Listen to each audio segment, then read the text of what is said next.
Conférence de presse du Parti Les Démocrates de la 8e circonscription électorale ce vendredi 3 mars 2023, marquant les 2 ans de détention de la présidente Rekia Madougou. Au regard du serment prêté par le président Patrice Talon, on est en droit de se poser la question de savoir comment en sommes-nous arrivés à ce que des filles et fils du Bénin se retrouvent encore en situation de détention arbitraire ou d'exilés politiques pour leur opinion ou dans l'exercice de leurs droits civiques.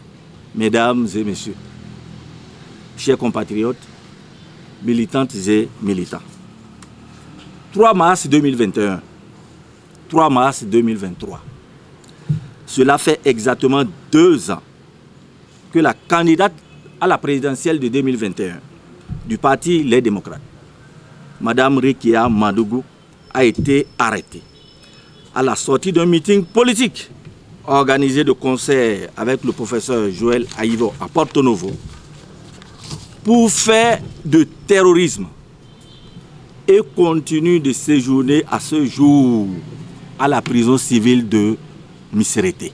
Comme elle, plusieurs autres Béninois séjournent actuellement dans les différentes prisons du Bénin pour leur opinion politique, dont notamment le professeur Joël Aïvo. Mesdames et messieurs, lors de sa 94e session ordinaire, le groupe de travail sur la détention arbitraire du Conseil des droits de l'homme de l'ONU s'est penché sur le dossier et a conclu à une détention arbitraire de Madame Rekia Madougou, puisque cette détention est dépourvue de base légale. Cette conférence a réuni les députés de la 8e circonscription électorale, les membres de la coordination de la 8e circonscription électorale, les membres de la coordination communale, les membres des coordinations des zones de la ville de Parakou et le conseiller juridique de la coordination de la 8e circonscription électorale. À l'affaire Rekia Madougou, je tiens à planter le décor en présentant d'abord le pays. Au lendemain de la conférence des forces vives de la nation, nous avons hérité d'un état de droit. Le Bénin s'est engagé dans la voie du constitutionnalisme. Et lorsqu'on parle de constitutionnalisme, c'est un état dans lequel tout se fait au prisme de la Constitution. Tout se fait à l'aune de la Constitution. Un tel état, c'est un état où il y a séparation des pouvoirs, donc le pouvoir doit arrêter le pouvoir. C'est un état où il y a le contrôle de constitutionnalité des textes. Ça veut dire que tous les textes qui doivent voir le jour dans l'ordre juridique interne du Bénin doivent être conformes à la Constitution. Vous voyez, contrôle de constitutionnalité, non pas des institutions juridictionnelles, notamment la Cour constitutionnelle. Vous voyez? Et lorsqu'on parle de constitutionnalisme, c'est aussi un État où la Constitution a été votée sur la base de l'adhésion populaire. Donc dans un tel État, la Constitution n'est pas votée en catimini, elle est le produit de la volonté générale de la nation, du peuple. Et dans un tel État, tout doit se faire à l'aune de la Constitution, je viens de le dire, et surtout la défense des droits de l'homme. Nous avons un État où il y a contrôle de constitutionnalité des textes par une juridiction constitutionnelle. Ça peut être un conseil constitutionnel. Au Bénin ici, on parle de cour constitutionnelle. Vous avez un État où tout se fait, donc, où il y a séparation des pouvoirs, où il y a respect des droits de l'homme. Et les droits de l'homme sont fondamentaux dans un État. Puisque nous nous sommes dit que nous sommes un État de droit, où tout doit se faire à l'aune de la Constitution, où tout doit se faire dans le respect des droits de l'homme. Nous sommes un État, ce qu'on appelle le régime constitutionnel. L'État du Bénin est un régime constitutionnel, c'est-à-dire un État de limitation de pouvoir, un régime de limitation de pouvoir. On limite le pouvoir par rapport à quoi? C'est par rapport aux droits de l'homme. Et le titre 2 de notre Constitution est relatif aux droits de l'homme. Mais est-ce que l'État béninois, en ce moment-là, est-ce que les pouvoirs publics du Bénin sont limités par rapport aux droits de l'homme? Je dis non. Je dis non. Et vous allez constater que l'État du Bénin est parti à un certain nombre de conventions internationales et régionales. Le Bénin est parti à un certain nombre de conventions qui ont été adoptées sous l'égide des Nations Unies, dont le pacte civil et politique, le pacte international relatif aux droits civils et politiques, et bien d'autres. Le Bénin est également parti à la charte, comment dit-on, des droits de l'homme, à la Convention africaine des droits et des peuples, la charte africaine des droits et des peuples. Vous voyez?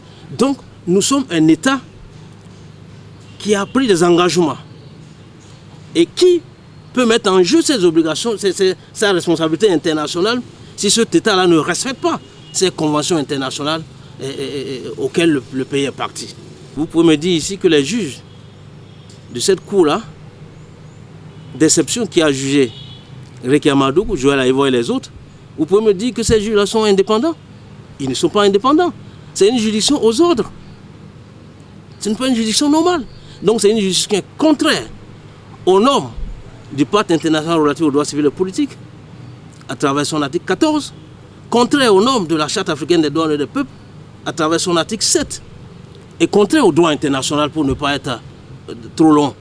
C'est contraire au droit international. Vous voyez? Donc, il y a cet élément-là. Donc, ce n'est pas un tribunal qui est indépendant.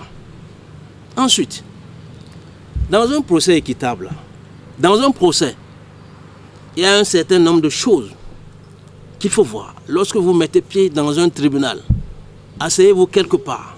Ce que vous devez regarder, ce sont ces éléments que je suis en train de citer. Il y a un principe qu'on appelle le principe du contradictoire. Dans un procès, mais lorsque Réki Amadougou était jugé, il n'y avait pas ce principe du contradictoire. C'était un procès à sens unique.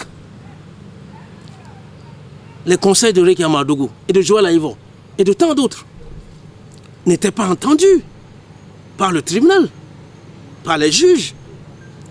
Tout ce que ces défenseurs-là, les défenseurs de nos camarades, disaient était balayé du revers de la main. Par cette équipe-là. Par le tribunal, par les juges. Il n'y avait pas le principe du contradictoire, qui est un principe du droit international. Vous voyez?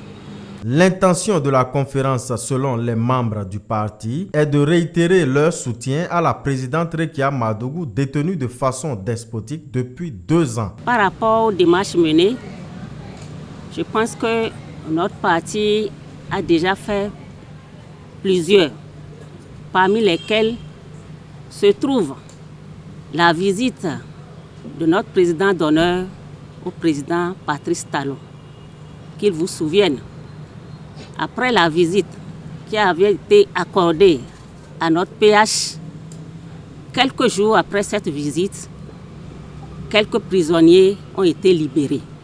C'est pour cette raison qu'il renouvelle la requête de sa libération pure et simple auprès du chef de l'État. Tous les efforts doivent être conjugués au niveau national pour que sa libération soit effective.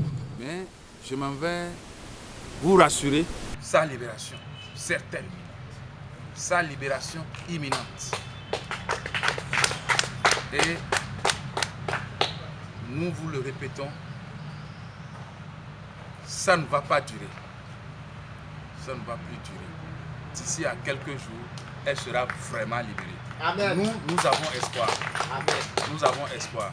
Donc c'est pour vous dire que ce que nous allons souhaiter, que Patrice Talon et son équipe entendent raison, que Dieu puisse un peu ramollir leur cœur pour que d'ici à là, toutes les initiatives qui vont être lancées par les démocrates, nos représentants au niveau du Parlement national, également la société civile.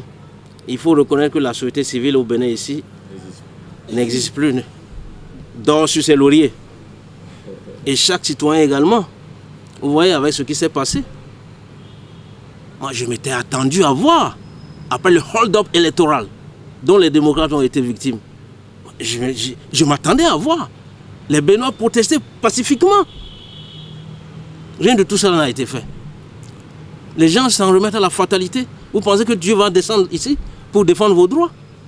Il nous a donné, doté de l'intellect, pour qu'on puisse savoir ce que nous devons faire. Dans l'espoir d'une suite favorable à cette énième requête, les membres du parti Les Démocrates souhaitent beaucoup de courage à la présidente Rekia Madougou de sa position à la prison civile de Missérété. Vous voulez faire de votre talent un métier? Je m'appelle Ernest Robert, je suis français, je viens de Lyon.